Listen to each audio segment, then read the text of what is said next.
Guys, we are back to the coding session. So we were talking about this empty type in here. Let me adjust that screen a little bit.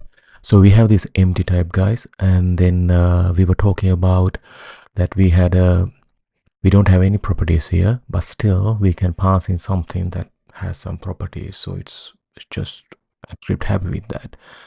So let's go to the code and play around a little bit and have a look what we can do. So I'm going to the editor. Let me check. You guys can see that. Perfect, guys. So let's have a look. Let's take this object into a variable. What shall we call it? Just call it object. And I will take this one here. And now we can pass the object, guys. And let's see what we can see here. So we are passing the object, right? And that's empty. And the type inference is k number.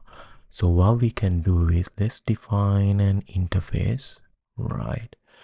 And let's call this something, I don't know, let's call it circle probably.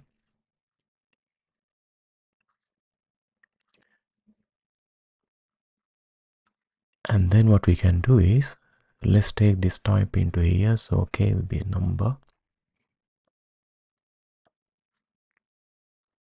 right? So let's tag this into the variable. So we know now object is circle type.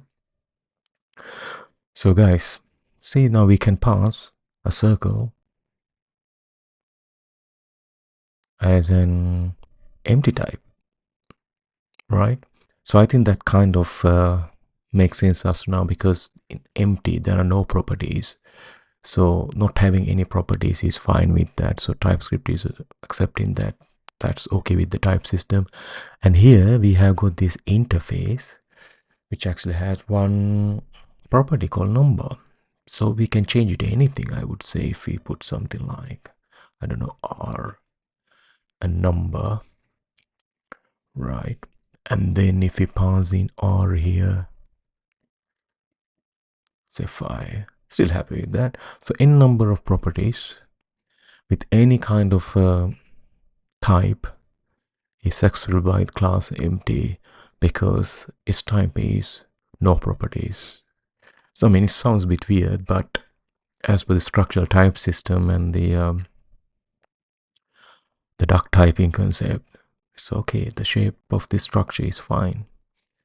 And guys, let's go and see the other example we want to talk about is this identical types one, guys. So in this identical types one, also you can see here we have class car, and it has the method drive, and the golfer,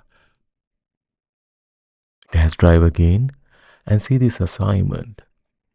What we're doing is we are creating variable of car type, but we are assigning an instance of golfer.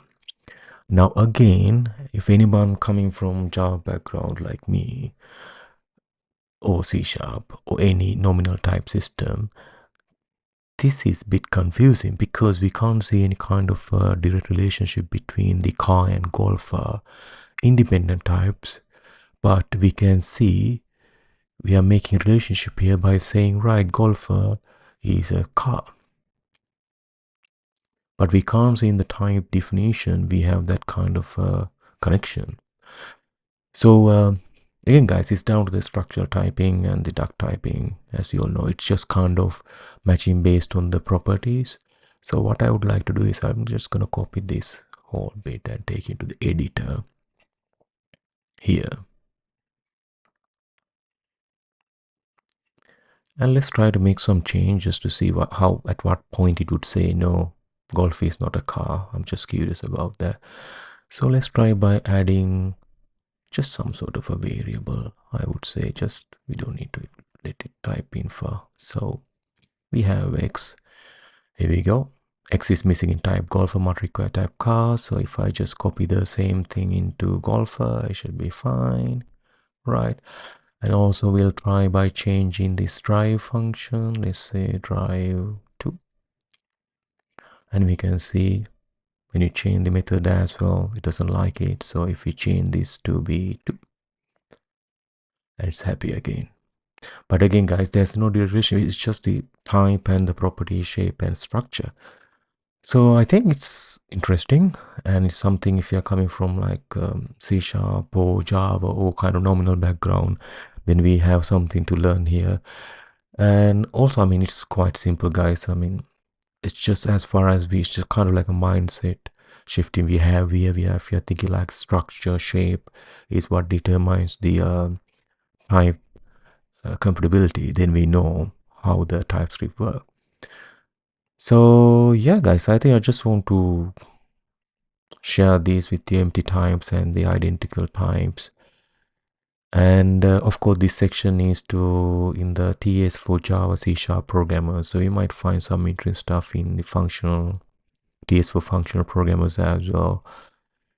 So yeah, guys, I think we can join in another stream and share those stuff. If you have anything interesting you found in the documentation, feel free to share so we can just have a session and just go through things and share our knowledge.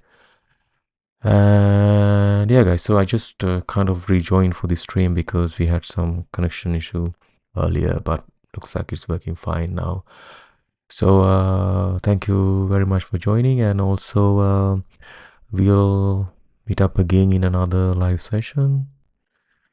And yeah, good night, guys.